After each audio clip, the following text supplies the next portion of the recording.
live from Developer Shed headquarters with news you can't use for the week of September 1st, 2008. And here's our first story. Many of you may remember that horrible movie with John Travolta and Nicolas Cage, where their faces got switched and no one could tell the difference because they were both still horrible actors.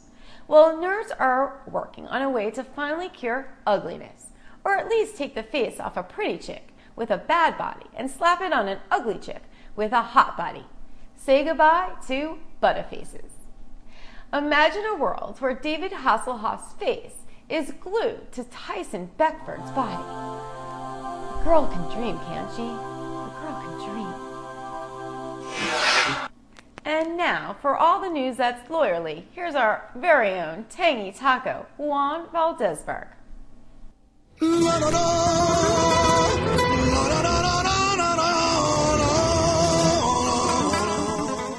Thank you, my pretty pico de gallo, covered in a creamy churrasco sauce with a side of refried beauty.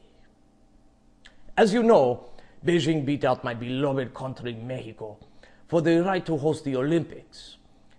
If you ask me, they should have chosen my hometown because the water would have made the 100-meter race a lot more interesting. Montezuma would have his revenge. And just think how cheap the illegal steroids would have been. Something to keep in mind for the next 2012 Olympics. Olympic Committee? We all know the Chinese people are little and look like 10-year-olds. So you can understand why people were running around saying that the athletes were underage. But China is denying this, of course, saying that they only use underage children in shoe factories or coal mines. Unfortunately for them, there were a smart group of hackers, probably from Russia, that they hacked into a government website and produced proof that one of the gold medalists was indeed 14 years old, 2 years younger than the allowed minimums. Now, who has been caught red-handed? You get that, right? Because red in communism. Sorry. Back to you, my beloved brisket. Desperate times call for desperate measures. In an absolutely shocking news, Google, facing revenue losses like the rest of the world, has decided to cut back on some of its employees' perks. On the chopping block is the vaunted Google dinner, much prized by the fat nerds that work for them. Obese employees, their bodies jiggling like a vat of Google brand Jell-O, will have to go home and heat up a hungry man dinner. Or two. Those guys are really fat. But not all is lost. Breakfast and lunch will still be provided to the corpulent computer geeks, as well as massages, concierge services, and good ass wiping services. And now here's Jakov Polinsky with Russian Tech Reviews.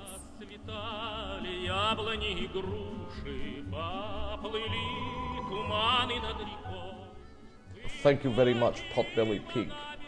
You may not know this, but I hate flying. Maybe it is because of single-engine 757 in Russia, or probably about the time that I was abducted by UFO.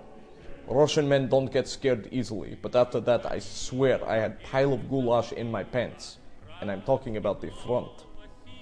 Anyway, to make long flights more enjoyable, stupid American company named American Airlines, they have announced that they will be giving passengers full internet access. For measly $12.95, you can watch all the pornography you want and join the Mile High Club by yourself. Who would spend a month's salary on internet for 3 hours anyway? Yes, $12.95 in Russia, you pay the employer. I could buy a roll of toilet paper for $12.95 and make it last for 3 months. That is not easy when you have 14 children and an enormous wife. Try wiping this.